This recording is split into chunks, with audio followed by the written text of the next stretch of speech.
Wimpyfox_ showed up first. What a true G. I can't believe it's the end of 1990 already. Time flies so fast.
What is up, sexy beasts?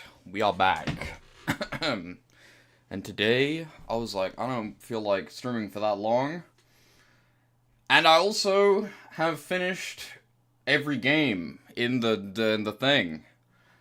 So I was like, why don't I do that right now? Let me rip out the chat so I can actually see it. Ideally, that would help. But yes. And I have a thing for the occasion. Check this out, ready? Hi, guys. So yes, don't worry. I have a PowerPoint. I'm not just going to be talking to you and saying nothing. Put some music on. It's going to be super loud. Don't destroy my eardrums, please.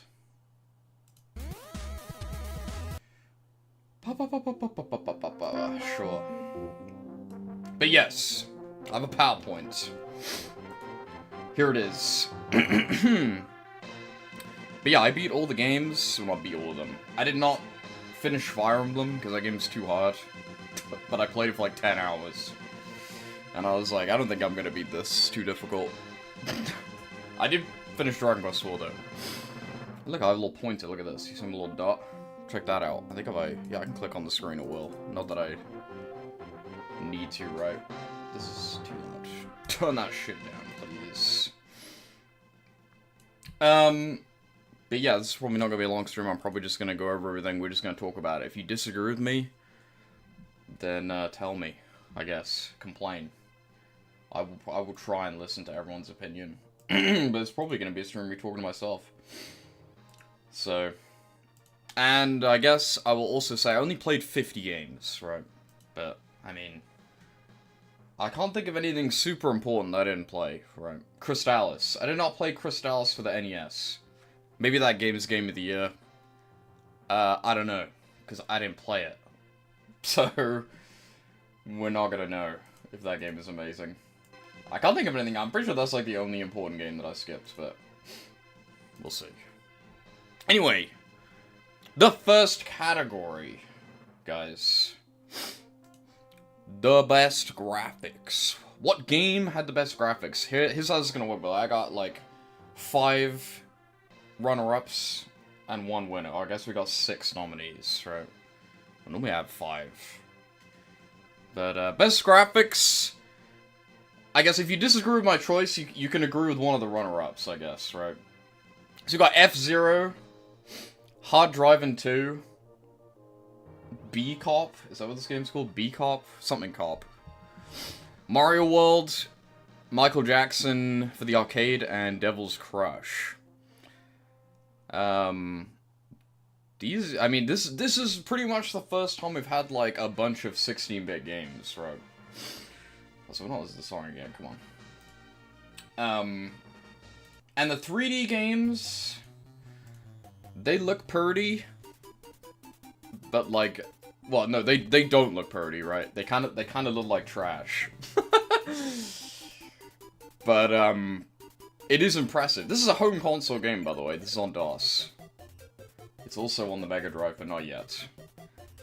So I had to give an honorable mention. Okay, this uses full 3D polygons at home in a racing game where you can like flip around a loop in 1990. Okay, that's pretty crazy.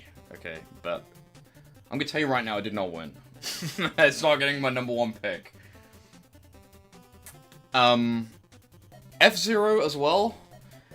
The Mode 7 looks really good, but that's kind of it, right? It's kind of just a Mode 7 field. There really is nothing in the levels. They're just flat, right? Which does look really good. But it's not like Hard Driving where there's like cars that are actually 3D or like bridges or anything or like buildings. It's just like Mode 7 and a background, which does look good. But it's not getting the win, okay?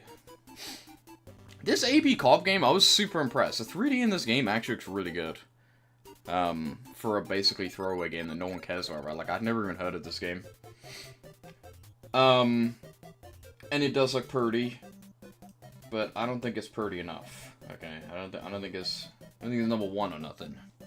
This Michael Jackson game, again, I was super impressed. Especially with the animation in this game. It's super fluid. So, it's close. Devil's Crush also looks super good, but it's only 1 board. I mean, it does look pretty. So, I'm gonna give it to Mario World, okay? I think Mario World had the best graphics. Which may seem weird because the sprite art is relatively simple. Like, obviously, like, Michael Jackson and F-Zero and AB Co-op, they have, like, and Devil's Crush, they have, like, way more detailed sprites. But they made Mario World look simple on purpose, right? It looks like the key art. Like, exactly. I think they did a really good job with a simple-looking 16-bit game for a launch title for the home console, and actually making it look good, right? Like, they pulled it off, in my opinion. So, it would be Mario World. Mario World is quite pretty. Next. We got the best writing. It's like a movie. Video games are like movies. We only play games to read and watch a movie and have good graphics. So what had the best writing? The nominees: ActRaiser for the Super Nintendo, Metal Gear 2, Star Tropics, Dragon Quest IV, and Secret Monkey Island. Now, ActRaiser is a weird one because there's not like a billion lines of dialogue in this game, right? But I just really liked the the story of the game, right? You're like God, and the people talk to you. And I found the people really compelling in this game. I think it's just because, I don't know, they're nice. I felt a maternal feeling towards the people in this game. But the plot, like the actual events that happen, is like nothing. Right. But the actual like world building, kind of, and just like the idea and the interaction between the little characters, and the little added dialogue where they like come for your help. I liked it, especially when they ask you for help. They ask you for help with like menial things.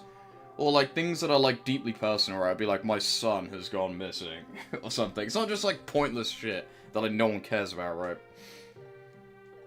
Like, go get this like item, right? It actually has some soul to it, right? Which I can appreciate. Metal Gear as well. Goated, obviously. I don't think Metal Gear 2's story is like a million times better than Metal Gear 1.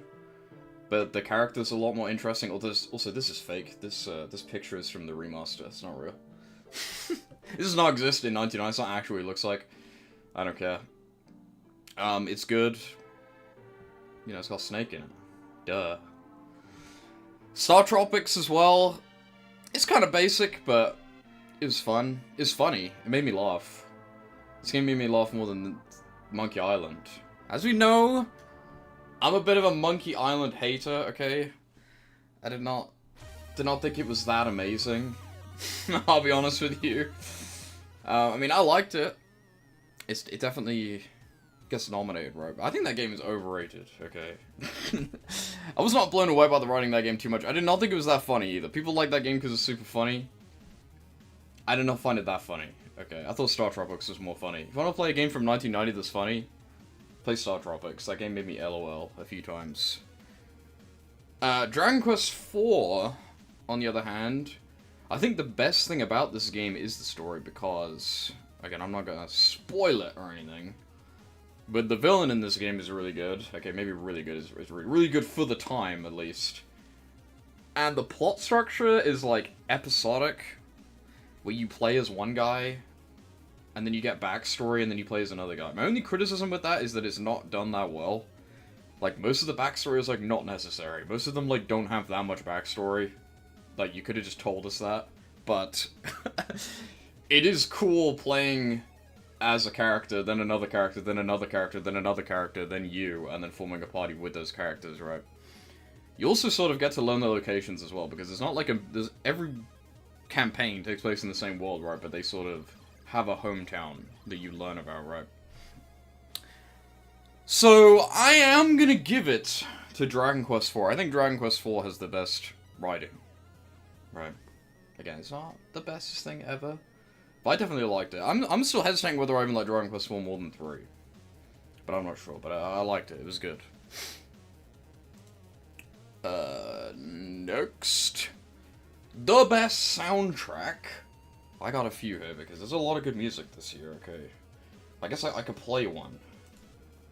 Instead of just playing Silver. I guess I could have also included Silver Surfer, but Silver Surfer only has, like, 2 good songs. Okay? Actually, no, it has a few. I guess a honorable mention is Pictionary for NES, and also Silver Surfer for NES, right? But Pictionary literally only has 2 songs. Silver Surfer has, like, 3. But, what about, I guess we'll just play, I don't have time to play a song from everything. We'll just play Mario World for now. But yeah, Mario World soundtrack, goated. Metal Gear 2, goated. Bonanza Brothers, goated. Underrated. Earthbound not a contender. Earthbound isn't out yet. I don't know what the fuck you're talking about. And Mother 1 came out last year. So, I think. Might have been before that. They didn't come out this year. I was just saying maybe Mother 1 came out in America. Mother 1 never came out in America. You're just crazy. Not true. Earthbound literally came out in 1994, I'm pretty sure. You're a little bit early for that one. Yeah, Bonanza Bros soundtrack, underrated. Underrated as fuck. Play it right now. Play it right now. I love the Bonanza Bros soundtrack, okay? Especially the intro. Dude. Banger. Then it goes ding ding ding ding ding. Although this is the Mega Drive version, so it's kind of fake, but because the Mega Drive version didn't come out this year, only the arcade version did. Okay, but whatever. Michael Jackson for the Mega Drive. Is this cheating?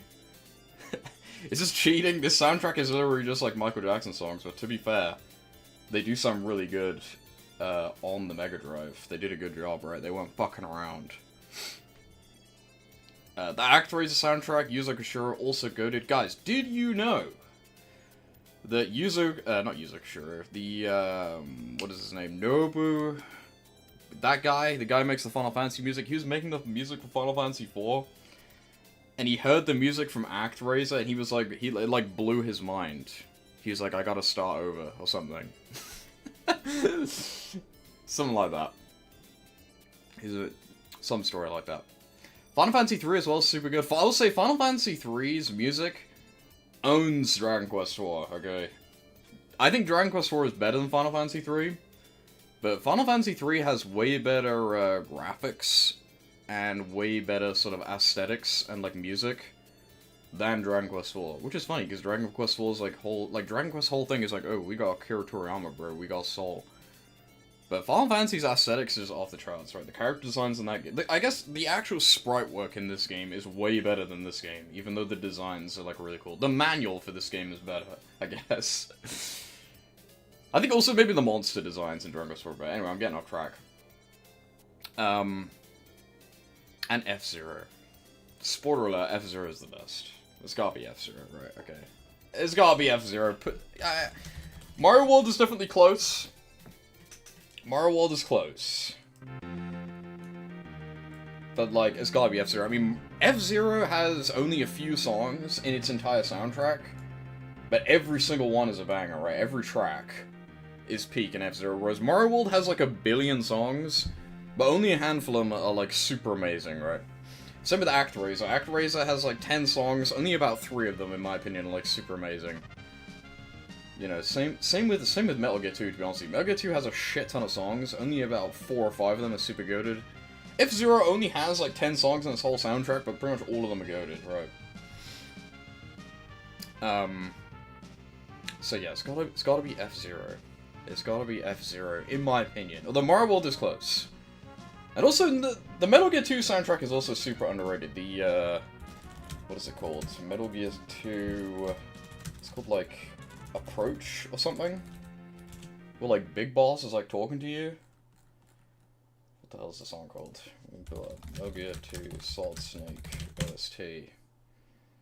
Let's find it. What is that? What am I talking about right now? Is it not called Approach? Is it called Imminent? No. An Advance? Bro, this goes hard. When all the bosses are like, you fucking idiot, Snake. You have killed 1 million people. The swing? Funny thing with Metal Gear 2, they have a bunch of music that you can just play on the radio that never does anything. You can just play it. Because why not? So, I mean, sure. But, yeah, it's going to F-Zero, I'm afraid. Next. The best multiplayer. Now, I have no friends, so it's hard for me to judge. But these are the nominees, okay? That's down there. We got Smash TV, which is a super goated game. This game is very hard, though. this is not a pick up and play game with someone who sucks at games. You can sort of pick up and play it on your own, and then just die, but I feel like for multiplayer games like this, it's kind of tricky to really play them with, like, a casual, because you're just gonna, like, they're just gonna die, and they're just gonna eat up all your lives, and it's really annoying. So, yeah.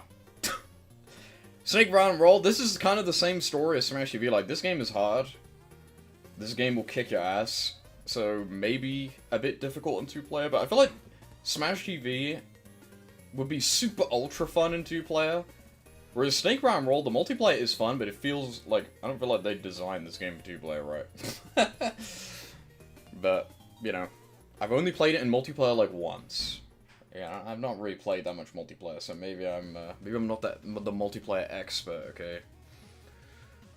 Bonanza Bros, again, kicks your ass, but it's not too hard, okay?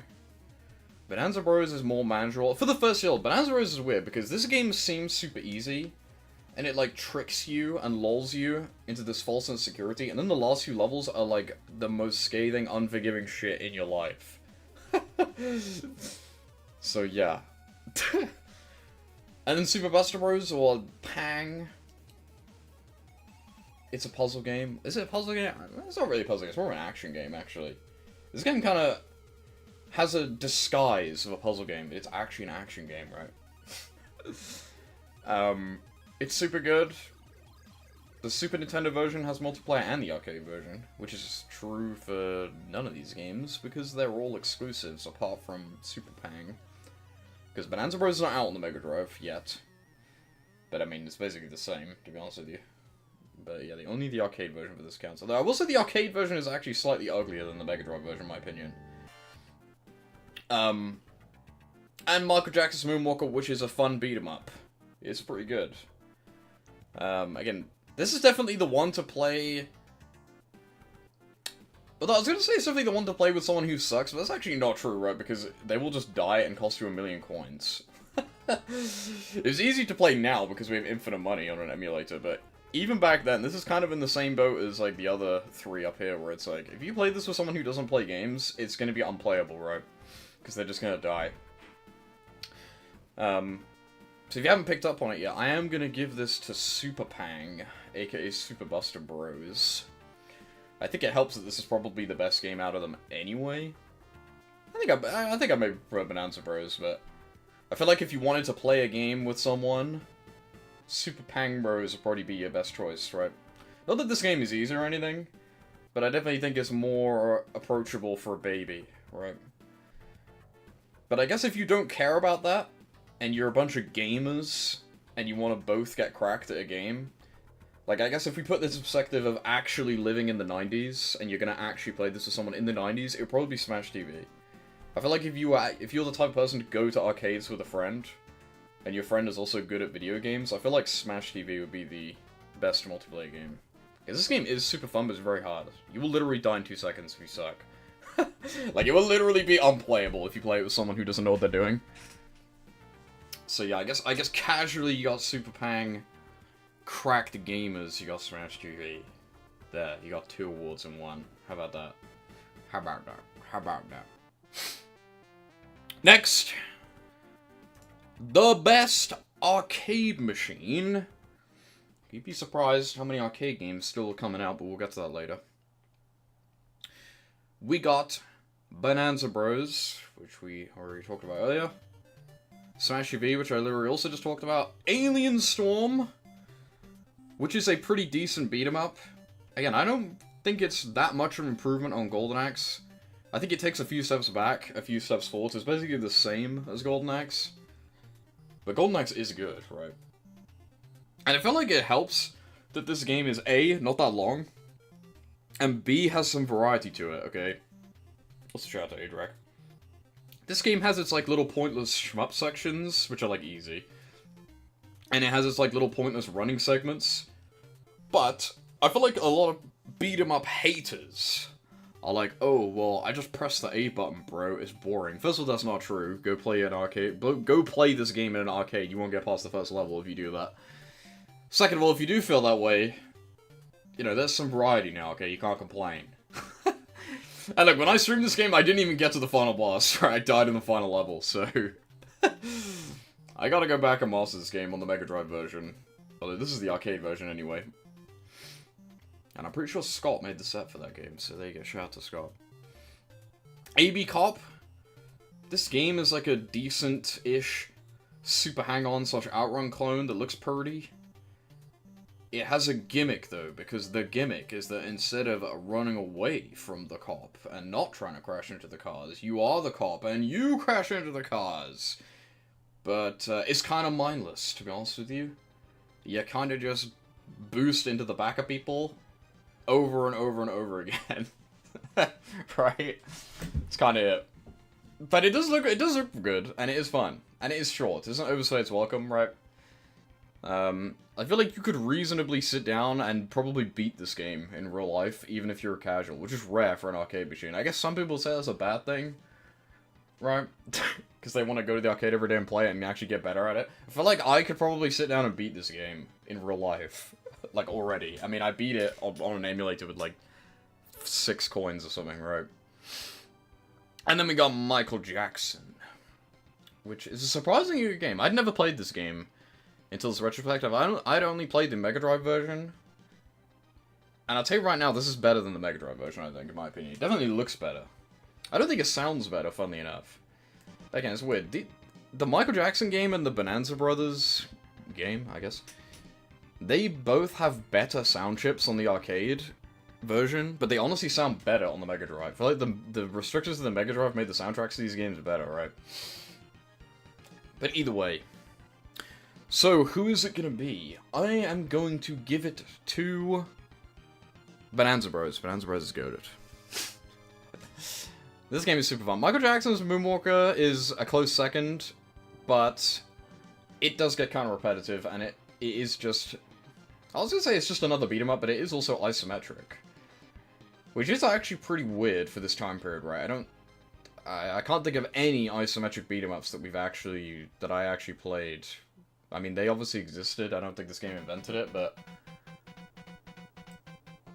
it's something, I guess. It was fun, but Bonanza Bros is better. It's got better music, in my opinion. It's got better level variety. It's got better two-player, I would say, as well. Well, I don't know. We literally had this discussion 2 seconds ago. Did I even say that? I don't know. I'm going back on my own word. Does that have better two-player? I guess it's kind of too hard. But then again, Michael Jackson's also too hard. Either way, I do think Bonanza Bros is better. I feel like it has more legacy. When are we getting a Bonanza Bros reboot, guys? When's that happening? Alright, next, we have the most important category of the entire thing. The most soul. What game is the most soulful? What game has a heart, okay? We got Yonoid on the NES. This game is surprisingly good, okay? I thought this game would be so bad.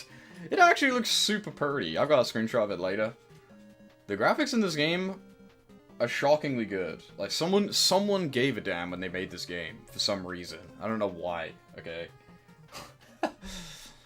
But, it was good. I thought it was pretty. Star Tropics. You know, it looks pretty. It's funny. The manual thing is soulful.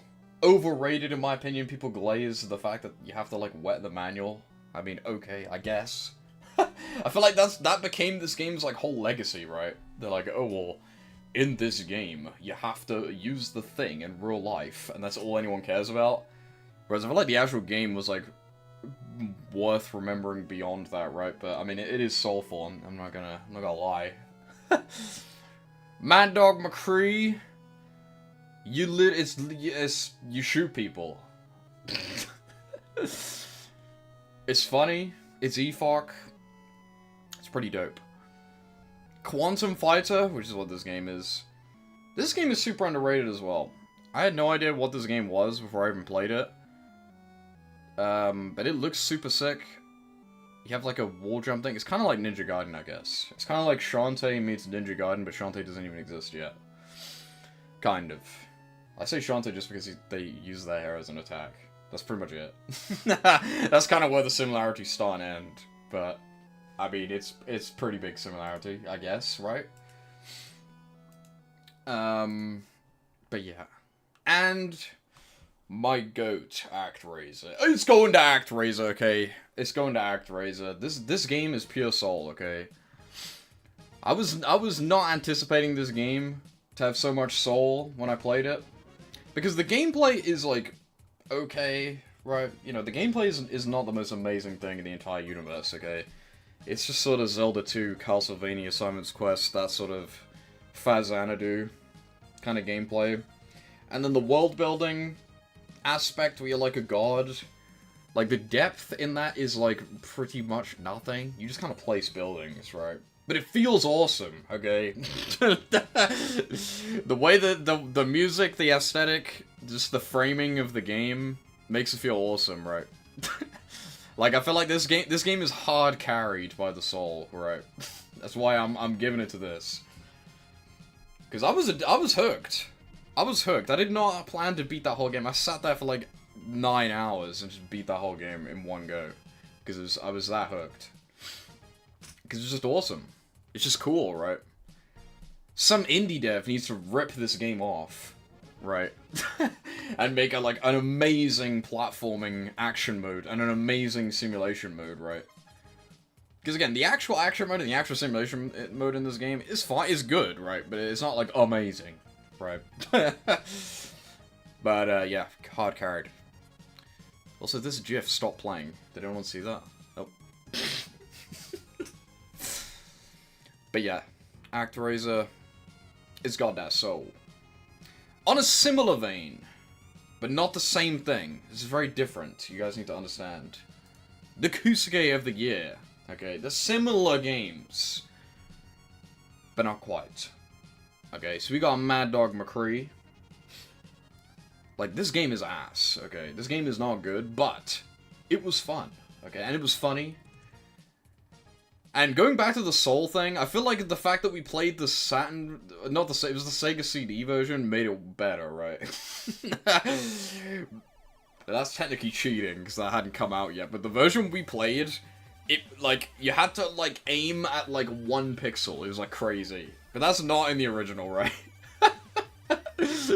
My, like, perception of that game is kind of warped, because we played that version of the game. But I enjoyed it more because of that, I think. I made it more fun. But I would say that this game is bad, right? But it's good at the same time, you know what I mean? Silver Surfer, I was surprised by how much I enjoyed this game, right? Because this game sucks balls, but... first of all, the music is goated, obviously. Second of all, when you get 1,000,000 power-ups in this game, you go nuts, okay? You feel unstoppable. Like, it is broken. Like, it is not well designed, like, at all. You get, like, your shit kicked in. Like, unbelievably so. Until you, like, get enough power-ups, and then you just shred everything. It's, like, crazy. It's, like, really dumb. But it was satisfying. Okay, it's fun. And then we got Mega Man DOS. This game is actually, like, not that bad, right? It is bad, but it's really not that bad. It kind of just looks super ugly, which gives the impression that it's worse than it actually is. And the movement is weird compared to another Mega Man game. Right? So... I feel like this game is just kind of okay. It just kind of bounces out to being just mediocre. Right? Rather than being horrendously bad to the point where it's hilarious. But it does look very ugly. So... Yo, Noid, look how pretty this game is! This is a Famicom game. What's going on? This is some shovelware garbage. Why did they make it look so good? And every level has, like, variety and, like, a gimmick in it. Like, why? I mean, the gameplay is super mediocre, right? And the level design is like... I mean, look at this. Look at this. Just like platforms, right? But I did enjoy playing it. While I did, right? It has game ending in it, where if you game over enough times, you just die. Which was, you know, classic. But it was fine. I kind of liked it in the end, right? And 4D sports tennis. the rather impressive 3D effect with, like, nothing of substance. Like, it looks good, although they do look like a stick. But there's, like, nothing to do, which is funny. Although it made it more funny that this game is open world. You could just walk off for, like, no reason. And they, like, don't stop you. You can just walk away in this, like, 3D world. It's kind of just hard driving, but dog shit, right? Because hard driving is goated, and hard driving is more impressive 3D than this. And hard driving is also a home game, so that kind of undermines that. But I'm giving it to Mad Dog McCree. I think Mad Dog McCree is goated, okay. Does it even count because that game's so good? I don't know. The shooting is kind of dumb. But I gotta give it to that Mad Dog. The Mad Dog. It's gotta go to the dog. Next. The bestest box art. The most important thing. What game are you gonna buy on the shelf? I mean, I don't really need to explain this, right? You can just use your eyeballs. Although I'm in the way, so I'm gonna disappear. Boop. We got Mario World. I mean, the funny thing is, pretty much every Super Famicom launch title is up here. Because look at these boxes. They're so pretty. And I like how they're, like, kind of uniform, but not too much. I don't know why ActRaiser doesn't have the top and bottom parts on it. I guess because it's not published by Nintendo. Which is kind of funny. But these Super Famicom box arts, they be looking pretty as hell. Not the US ones, especially not the ActRaiser US box. They, like, ruined it. But it's pretty. Even this Pilot Wings one, I love how simple this box is, right? It's just the sky and then the little ring. I think it looks good, right? Of course, you got the classic Final Fantasy III artwork. It's beautiful! And then they, like, stopped doing that, and now it's just, like, text with no picture or whatever. I don't know why. I don't know why, like, all, like, backlog, not backlog, but, like, a load of, like, SteamDB things, they just use the one that's just, like, white with a logo. Even though, like, every game has, like, beautiful art for the cover. Like, okay, sure. We got the US, or Western version of Quantum Fighter. What the fuck is this? What the hell is this? I will remind you that this is the Japanese box art. And they turned it into this. Like, what the hell? What? I guess they really didn't want a box art with, like, a male character with long hair. So they wanted to make it this, like, weird, like, techno-y thing. I mean, that's what the game is about, right? It's, like, accurate. Like, but what the hell's going on? It looks sick, though.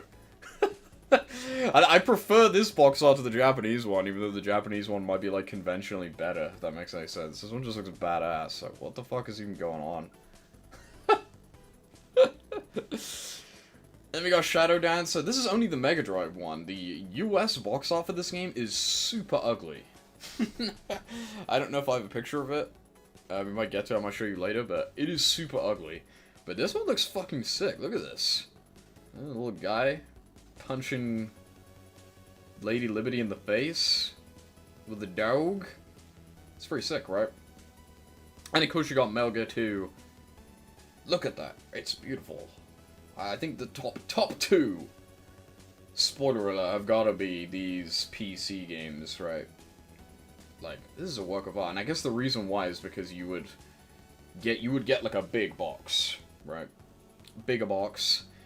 Although again, because they're cardboard, you'd probably just throw them away.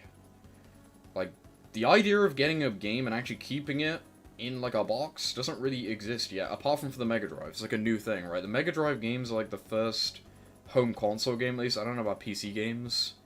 I know these two come in like cardboard boxes, but like Super Nintendo games and NES games, they just come in like cardboard boxes that you just open and throw away, right? Even the Famicom games do that. But these Mega Drive ones are like actually what we would consider a modern gaming box, right? I mean, they're not the same, but they're plastic, right? They're clearly meant to be like kept. They have like a slot to put the cartridge in. And also Sega have this thing where they really, really want to have a, like, theme to their boxes, right? They really fucked that up on the Master System where all their boxes are just, like, white with, like, nothing on it. But I feel like they've done a good job here with the Mega Drive, like, black. I mean, it's the same thing, right? It's like on the Master System they have white with lines, on the Mega Drive they have black, but they didn't put it over the whole goddamn box. On the Master System ones, this black thing is white and is over the whole picture. Like, what the hell are you doing? But either way, I am going to be giving it to Monkey Island, despite my bias, okay? I think the Metal Gear 2 box art looks super dope, and this would probably win if it was like any other year. But that Monkey Island box, bro, come on. That shit is iconic for a start. Which boggles my mind, in the remakes, the art style is so ugly. Like, what were they thinking? The art style they chose for that remake that we played, where we turned off the remade art style, looked like fucking dog shit. Why couldn't they make the game look like this? This looks sick. But it's close. I gotta say it's close. But not close enough. So there you go. It's funny because I was literally on top of it. Ladies. But yeah, whoops. Alright, now we're getting to the actual categories that people actually probably care about. If you care about any of them, these are the real deal, right? So the best Famicom game, and also NES games, of 1990, we have Fire Emblem, which was super fun, okay? I actually really like this game, but it is very old, okay? And that's from me. You know, it's rare I complain about stuff like that, right? But this game is old. There are a lot of stuff in this game that are just kind of really counterintuitive. Like, you have to... It is a tactics game where if you want to, like, buy weapons or, like, store things, you have to move to the tile, and then you have to make your guy basically do nothing. And only one person can do it at a time. And the game is also super hard. So you doing that is like a huge disadvantage. And it's like really annoying. So basically what I did when I played this game, I just like never went to the shop. Like ever. Which is going to be a problem because then all your shit is going to die. And then when you're getting your ass kicked, you need to go to the shop like a million times. Right. Although I do like how this game has permadeath. I think that's cool. Right. And you get like but a problem with the permadeath in this game is that they clearly intend for you to have people die, right? Because some people in this game just suck, right? And they are designed to be replaced. Whereas I feel like nowadays people won't want to do that, right? People just save scum. Because it's scary. Because in this game, you play a level, and people perma-die, and you can choose to buy stuff, and you can choose to grind sometimes. And then you save, and you go to the next level, and you can never go back, right? It's not like a JRPG, where you go in a dungeon, you get your shit kicked in, you go back out, you grind. No, in this game, you have an opportunity to do stuff. If you waste the opportunity, you're just fucked, right? And you don't, and then when you get to the next level, which is super hard, you don't know if the level is super hard because it's super hard, or if the level is super hard because you're just fucked over, right?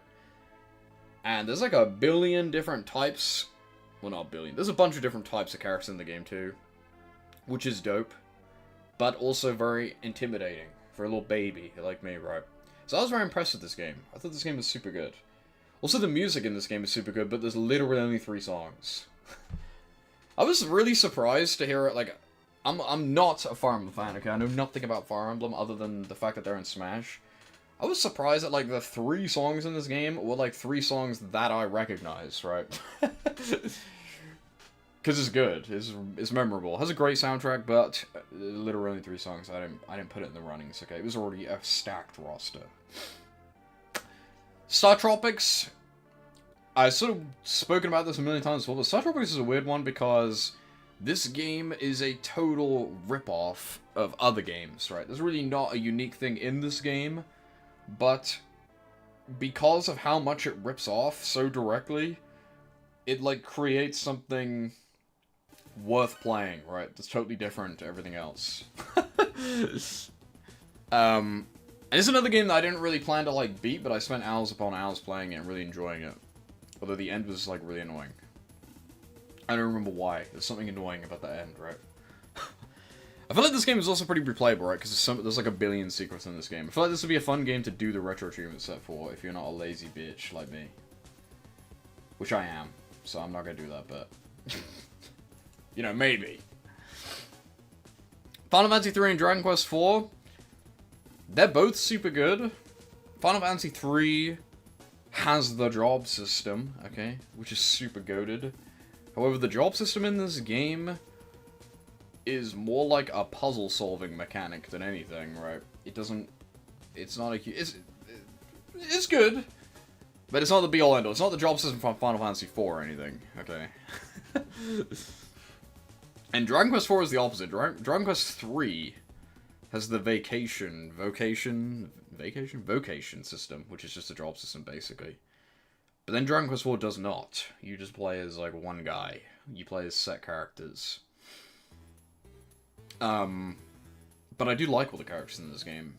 And again, I think Final Fantasy 3 has better... Not even necessarily better, but, like, Final Fantasy 3 feels more like, this game is for grown-ups. This is a work of art, or whatever, right? Whereas Dragon Quest 4 is very much just like, we are a video game for children to learn how to play JRPGs. Well, not even JRPGs, to play role-playing games, right? Which is literally what Dragon Quest is. Which is why I like it, to be honest with you. Because I like role-playing games, like Wizardry and all that shit, but it makes my brain explode when you have to, like, set up a million stats and do a million things. So in Dragon Quest, you don't have to do any of that crap, right? That's the whole point. Which I appreciate. So spoiler alert, I do think Dragon Quest 4 is better than Final Fantasy 3. With Mega Man 3, Rock Band 3, it is good. But it's not as good as Rock Band 2. Which makes me hate it. Not really, but... Makes me not appreciate it as much, I think. But this game is good. This is just sort of like another good Mega Man. I mean, if you're a Mega Man fan, it's like not really a problem. But as a casual observer, it's sort of just like, this is just more Mega Man, right? This is like an expansion pack for Mega Man 2. There isn't really a huge, great deal of improvement. I mean, again, there is more stuff, and it is good, right? So it is in the running to top 5. But, not my number 1. So who is number 1? It's not Final Fantasy 3. It's not Mega Man 3. It's not gonna be Fire Emblem, because I didn't even beat that game. Is it Star Tropics? No. It's gotta be Dragon Quest 4. I've really enjoyed this game more than I even thought. Okay, I really appreciated this game. I liked the story. I liked the gameplay. But it's not perfect. I think the gameplay is better executed in Dragon Quest 3, because having to start over at level 1 over and over and over again is annoying. Especially when it's not even necessary half the time. Like there's like Alina, one of the characters, Alina, is like, oh, I'm like a, you know, I'm a trainee. So okay, she starts at level 1, she has to grind. Okay, fine. But one of them is like a trained soldier. Why are you level 1 needing to grind, bro? I don't get it. Same with, like, what is his name? Talon? Like, that was super dope. Where you have to, like, own a shop and roleplay being a store clerk. Okay, that's awesome. But it gets tedious after about 2 seconds. The role-playing aspect is great. The storytelling aspect is great. The structure is very unique. But the actual gameplay sort of structure, not even necessarily the gameplay itself. The gameplay is fun, but the way that it is structured is kind of a problem, in my opinion. I'm hoping there is other JRPGs that take this concept and do it better, because I've never seen it before, but I'm sure it exists. I'm sure I don't play that many JRPGs, right? Although people say that and then they only play Pokemon. I do play a few JRPGs, right? But I'm not some expert, okay? But yeah, it's gonna be Dragon Quest 4. What a great year for RPGs, by the way, if you're on the Famicom. They've been pumping out those babies like it ain't no thing, okay? Famicom is kind of owning the PC crowd because, you know, Dragon Quest and Final Fantasy have sort of broken the barrier open to normies to play RPGs, right? Because they're for children now. Which is good, I guess. Next, the best Game Boy game. We got Dr. Mario, I Am Dr. Mario, and I Am Saving Lives. Dr. Mario is also on the NES, but I barely even considered that because I mainly paid attention to the Game Boy version. But it's also on the NES. Which is a fun puzzle game. We got Amazing Penguin, which I beat this whole game in one sitting for some reason. Didn't I? I think I did. Yeah, I beat the whole game. I'm pretty sure I mastered this game, right? Pretty weak, yeah. Well, you have to remember that the Game Boy literally only just came out, right? Although, I don't even know if the Game Boy is out in America. Let me look that up. Game Boy US release. No it is. It came out a year ago in America. They got no excuse. Also, pretty weak year for Game Boy. I don't know. I think having Pac-Man on the Game Boy is pretty sick. And this is not a shitty Pac-Man port, okay? This is just Pac-Man on the Game Boy. And you're gonna be like, but the screen crunch. Well, they thought about that. And there's two modes. One where it's zoomed in and one where it isn't. So this Pac-Man port on Game Boy, it kind of kicks ass. I mean, same with Quicks, right? I mean, if you like Quicks, then this is Quicks again on the Game Boy in your pocket, which is pretty cool, right? And Amazing Penguin was fun, you know, it was fine. This pinball game is ass. This pinball game sucks dick, but it was the only other Game Boy game I played, so I put it there. So it's not that. But I'm gonna give it to Pac-Man on the Game Boy. I think that was the best Game Boy game of the year. This game is pretty dope. This is probably, I mean, this is the best way ever to play Pac-Man on the go, right? Maybe even the first. I don't think that's true. I think there's like a light game, like LCD Pac-Man games. This is like the first true Pac-Man on the go, which is pretty sick. I mean, like, you're saying it's a weak year for Game Boy. I don't think you realize that the Game Boy doesn't get any good games for like 4 more years. Well, actually, you got Final Fantasy Legend last year, which was good, right? But even then, that game was pretty weak compared to other JRPGs. But Pac-Man is kind of like most Game Boy games right now, like Final Fantasy Legend and like Mario Land, they're kind of like shitty versions of other games, right? Whereas Dr. Mario, Pac-Man, Quicks, and also kind of Tetris, which already came out, that came out last year. Those games are just like good games that you can play on the go, which is pretty crazy for 1990, right?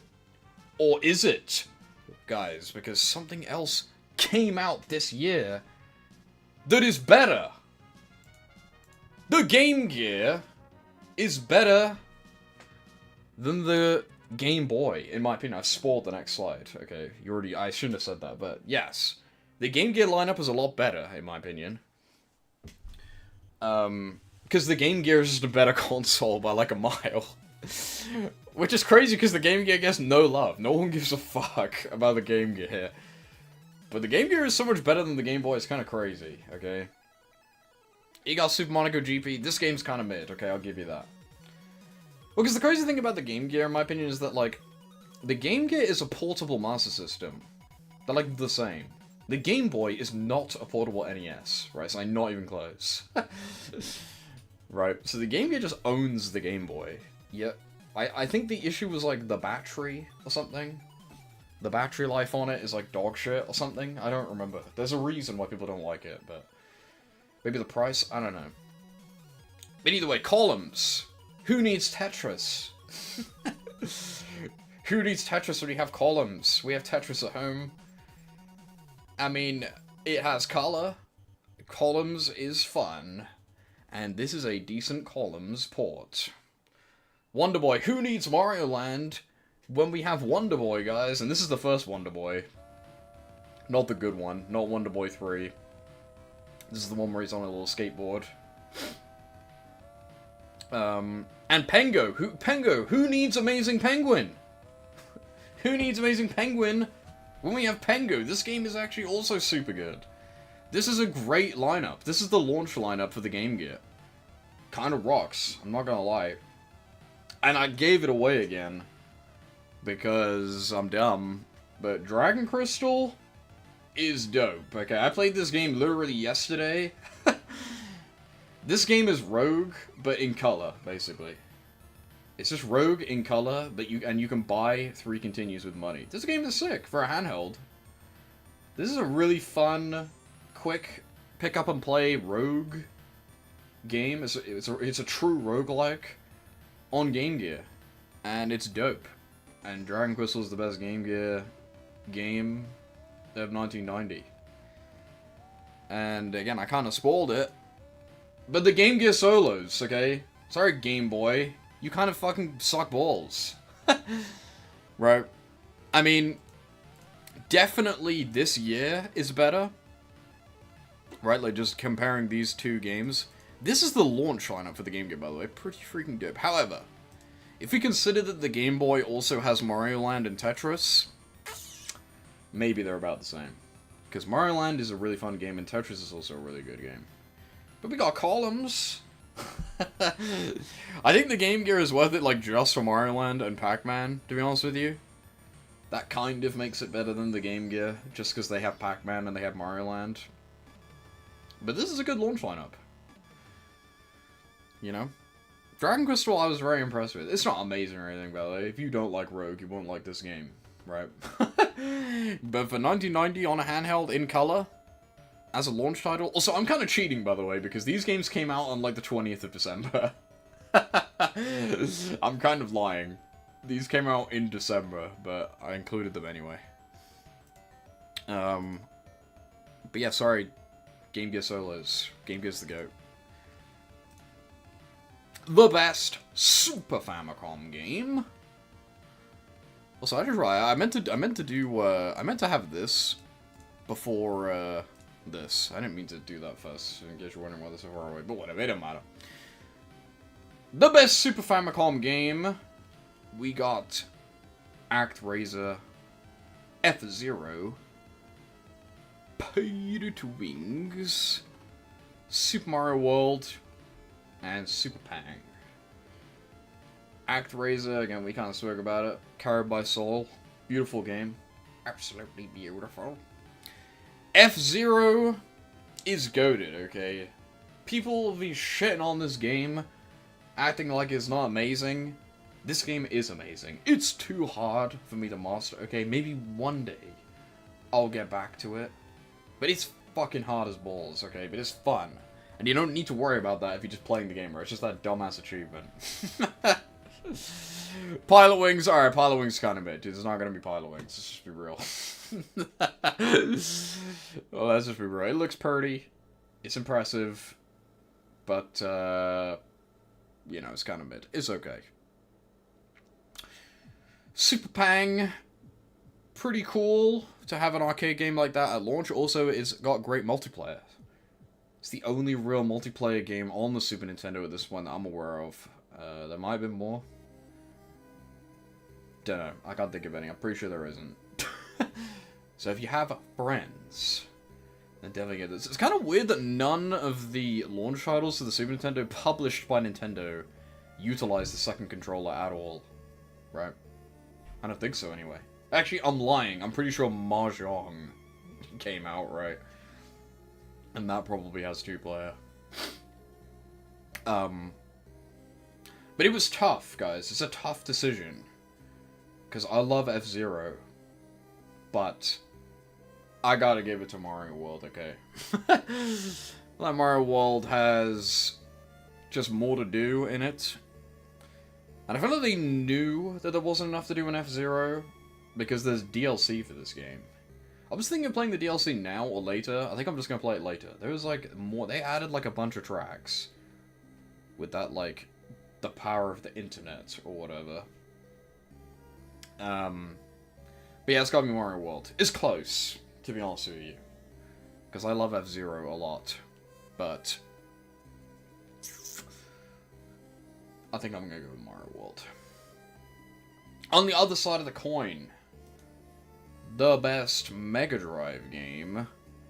Not quite as impressive as the Super Famicom lineup, is it? Again. The Mega Drive is really not in its glory years yet. At all.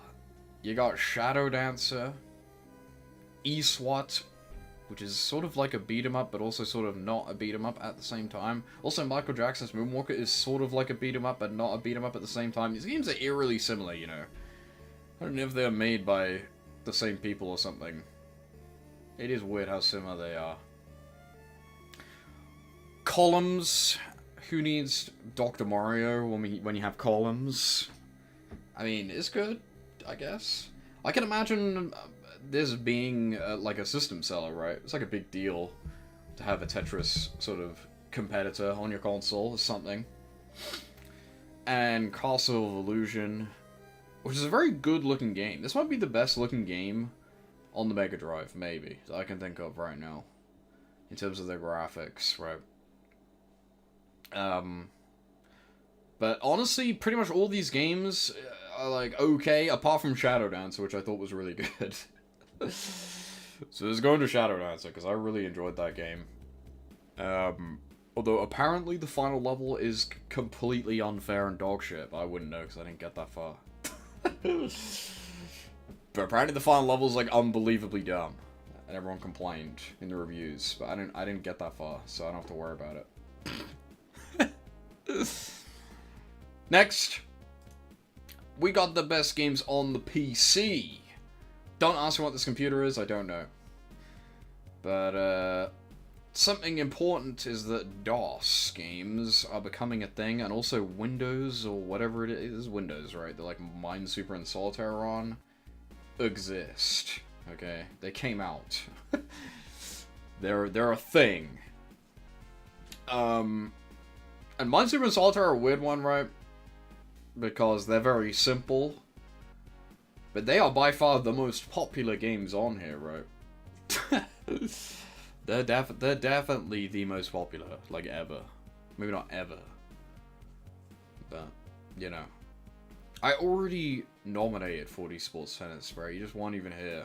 So don't even complain. But yeah, Solitaire and Minesweeper are a weird one, because they're definitely the most important games that release this year on PC, right? I would argue. For normies, right? Like, this is a huge deal. I feel like the lasting legacy of these games cannot be understated, right? And they are fun, right? Although Solitaire isn't even a new thing, right? They didn't invent Solitaire, right? It's not even named the right thing, right? The actual game is called something else. But yeah, they didn't design it, right? They just made a visualization of it. Whereas I'm pretty sure that there's no Minesweeper before Minesweeper, right? Well, then maybe there is in an arcade game or something. Either way. Hard Driving 2 is basically just Hard Driving 1, but better and at home. Which is pretty sick. I think this might actually be a fly for the arcade version, obviously. Or is it? I actually don't know. I think they might have just put the arcade version on the thing, and then it says for Amiga right next to it or something. Or for DOS. I think the best version is the DOS version. But this game is sick. Hard Driving 1 is goated. It's hard to recommend you go and play it, because obviously the best way to play it is on a real machine with a steering wheel. But the 3D in this game is generally actually good, right? Okay, maybe not good to today's standards, right? But it actually is 3D. And you move at speed. And the game is actually playable, unlike... There's a game called Winning Run that came out like 2 years ago. Hard Driving 1 came out 1 year ago. Winning Run looks super good. Or like stuff like Microsoft Flight Simulator.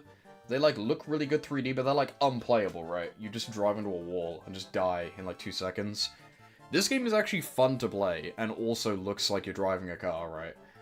I felt like, again, if we put it into perspective of, like, being alive in 1990 and going to the arcade, I feel like this, like, I would want to get this game so badly, right? But it has not aged gracefully. Although I would say it has aged better than people give it credit for, right? Like, I think it's still fun to play. It's not like, again, it's not like Winning Run, where Winning Run just looks impressive, but it doesn't even look impressive today because the graphics are shit, and it's also unplayable, right? Or again, like Microsoft Flight Simulator, like 88 or something, where it looks impressive, but it's unplayable, but it doesn't even look impressive anymore. Metal Gear 2, I guess this is kind of cheating because it's not on, like, DOS or anything, it's actually on the MSX, but it's a PC game, okay? Monkey Island. You know my feelings about that game. So, I'm giving it to Metal Gear 2. Okay, Metal Gear 2 is the PC game of the year. Which is kind of cheating. So I guess, if you think I'm cheating by giving it to Metal Gear 2, maybe I'd consider giving it to Monkey Island. Although, I'd much rather play Hard Driving 2, to be honest with you. If I was a kid in 1990 and I had to choose between Monkey Island or Hard Driving 2, I'd pick Hard Driving 2 every day of the week. So I guess maybe I'd actually give it to Hard Driving 2. If you don't include Metal Gear 2, which I do. So, with that said, I guess in that mindset of being in 1990, which is the best thing to buy? Well, not what is the best thing to buy, but like what had the best games this year? I would say probably the Super Nintendo this year alone. I jumped the gun a bit though, but yeah, the Super Nintendo, even though it doesn't have that many games, like the NES had a bunch of games that I played. I feel like the Super Nintendo launch lineup is so good that it sort of doesn't matter. Although if you love JRPGs and you want to get Dragon Quest IV and Final Fantasy III, they're definitely better than ActRaiser. If you like action games, then you'll be happy with the Super Nintendo. So I'll probably say the Super Nintendo is the best. Although, we'll probably talk about this more later. Also, there's that terrible Shadow Dancer box art. Look at that crap. It's so ugly. They ruined it. It's not that bad, but like, what are they doing? Underrated picks? Fuck James Bond. Fuck that game. Also, there's Sports Tennis. Also, shout out to the TurboGrafx 16. You kind of fell off, little bro. But Devil's Crush and Magical Adventure did also come out for that. But, yeah. Although, in fairness, this is one of the better years, the TurboGrafx 16. So you gotta give him something. Alright. The Game of the Year. We got the nominees. ActRaiser, F-Zero, Super Mario World, Metal Gear 2, Dragon Quest IV. Can you tell that the Super Nintendo had a good launch lineup?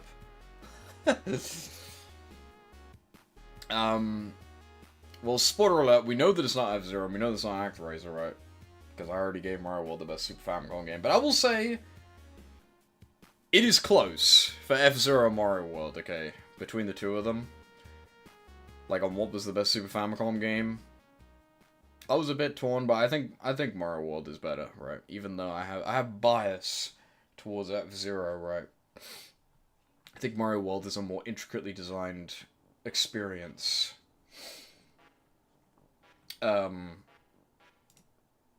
Play Big Blue. Metal Gear 2 is also an amazing game. Just better than Metal Gear 1. Although some of the gameplay in Metal Gear 2 over 1, I'm not the biggest fan of. Like, the crawling is kind of annoying in this game. Dragon Quest IV as well. I thought was super impressive. I really enjoyed this game. I really liked the narrative. But it has a lot of shortcomings in the structure, as I mentioned. So you can kind of guess what it is, right? It's Mario World. Mario World's Game of the Year. It was tough. It could have been F-Zero. It could have been. It could have been F-Zero. But I think Mario World's got to win it, right? It's a great game. It's pretty good. I liked it. I still gotta master it. I will be mastering it, don't worry. I will get back to that. But yeah, Mario World goated. What can I say? It's got amazing graphics. I feel like they did a lot with what they had. Soulful. Like, Mario World literally looks exactly like what they wanted, right? Like, it's right. You can see the plan and execution of the vision, right? Which I feel like is probably one of the most important things in making a game, right? Does it actually do what the developers wanted? I think Mario World definitely does. Well, not that I can read their mind or anything. It comes across that way. So, we got the GOATs of the era, okay? I think Mario 1 is still the best Mario game of all time, okay? But, you know, if you swap them around, you move them about, I wouldn't blame you, okay? And with this, I was more thinking about, like, if you were in 1990, what console and what thing and what library would you want to get, okay? Like, I did not think about the NES's entire backlog. I more thought about, like, what is current on the NES and what is current on the Mega Drive and stuff within the last, like, 2 years, maybe 2 to 3 years. Like, what is really, what is leading the games here, right? And I still think it's the Famicom, ultimately. Like, so many amazing Famicom games came out in 1988, 1989, and still in 1990. I think the Famicom just has to be the best console at this point, even still. But credit to the Super Nintendo, because the Super Nintendo just came out and only has, like, 7 games. But they're all bangers, okay? They're all super good. And also, surprisingly, the arcade scene is still going strong, right? Like, there's a lot of amazing arcade games still coming out. And, you know, recently... Also, I guess with the arcade, you kind of have... I knew this is a Pac-Man machine, that's just because I want an arcade machine. Ignore the fact that it's a Pac-Man machine. But also, unlike the other consoles, where I didn't really consider, like, the entire backlog because it's not relevant anymore, with an arcade, the older games kind of are still relevant, right? Because you go to the arcade, they're still there.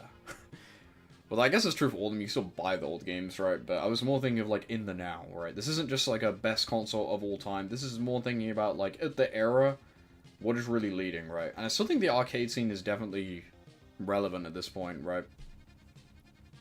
The poor old Mega Drive... I mean, this was probably its best year so far.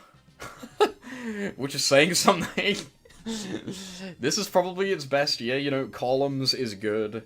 Castle of Illusions was good. Shadow Dancer is good. Michael Jackson's Moonwalker is good. Whereas in other years, pretty much all the Mega Drive games were, like, straight up bad, right? I guess also another problem with the Mega Drive is a lot of its, like, decent games are just from the arcade, which I guess is impressive, but yeah, not doing so amazing. My underdog here, the Apple II, at number 5. I love the Apple II.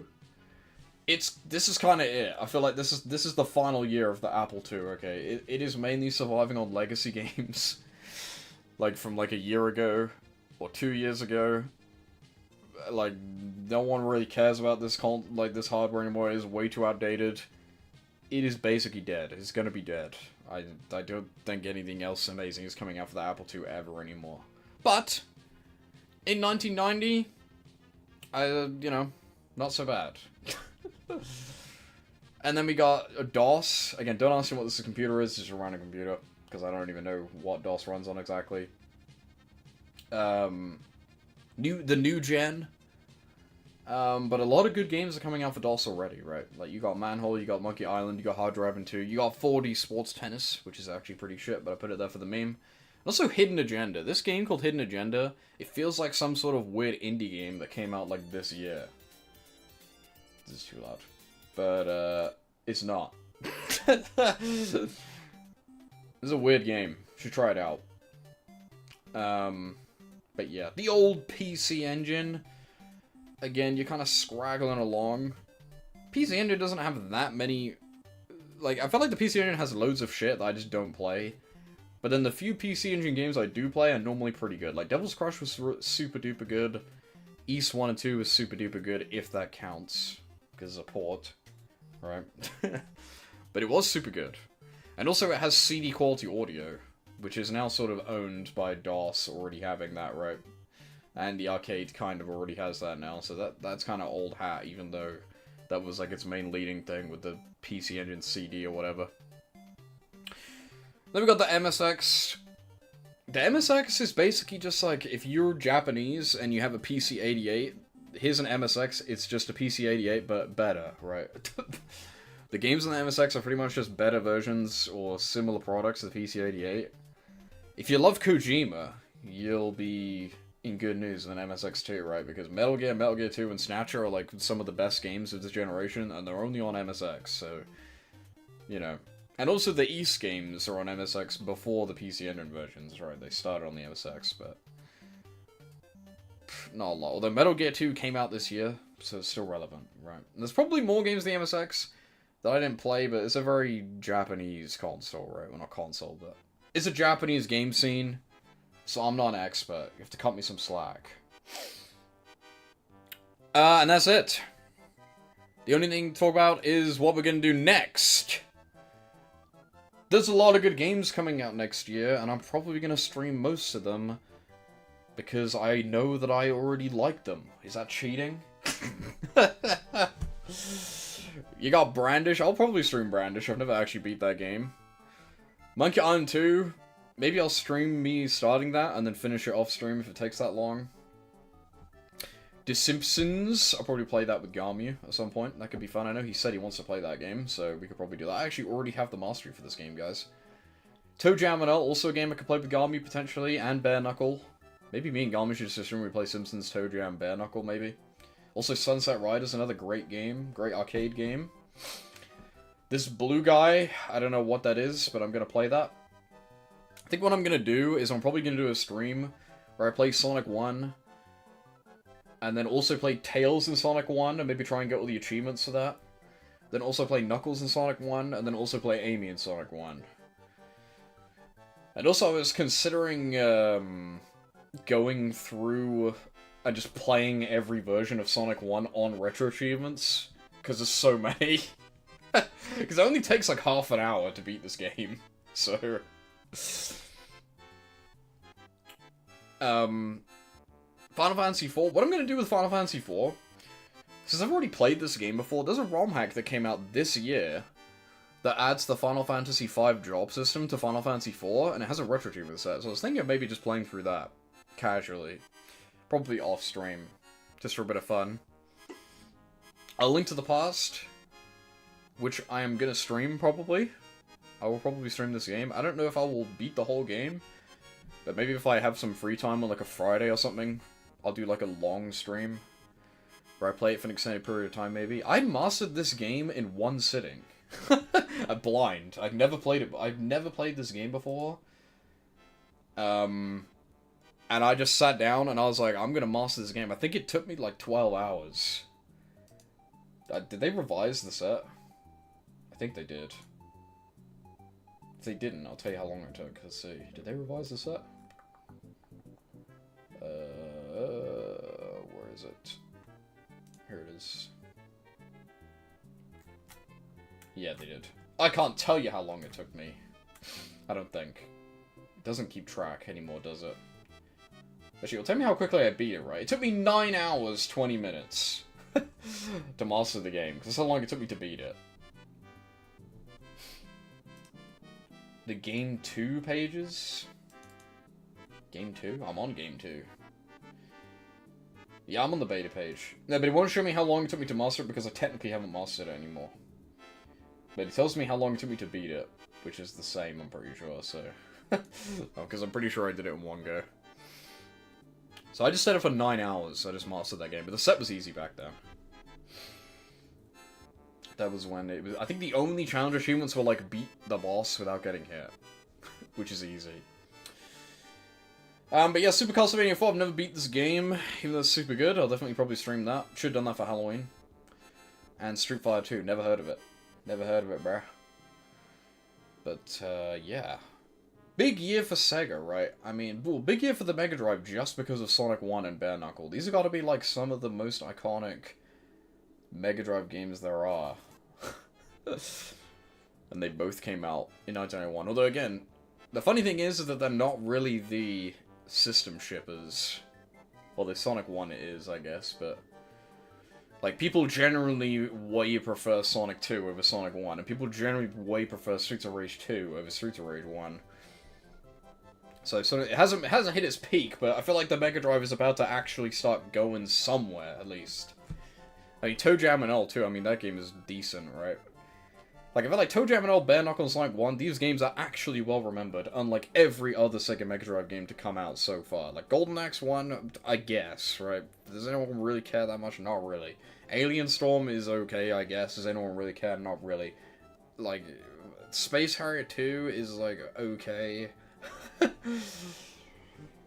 1991, Sonic is in, okay? It's gonna start. But I will probably not play any of these until I have mastered Mario World. I'm not gonna give up on that. Well, I will not play any of these until I master Mario World or until I officially give up. But I'm not doing that yet. But there you go. The only reason I didn't do this in the 80s is because I wasn't streaming back then. I have been, you know, doing this kind of thing on my own for every year. So I guess when we get to the end of 91, I will do the same thing again. But yeah, that's pretty much it. Hope everyone is satisfied with my genius takes. And hopefully you guys will tune in next time for when we do this, or Mario, whatever. But yeah, chat on yourself, bye. Till next time, bye-bye.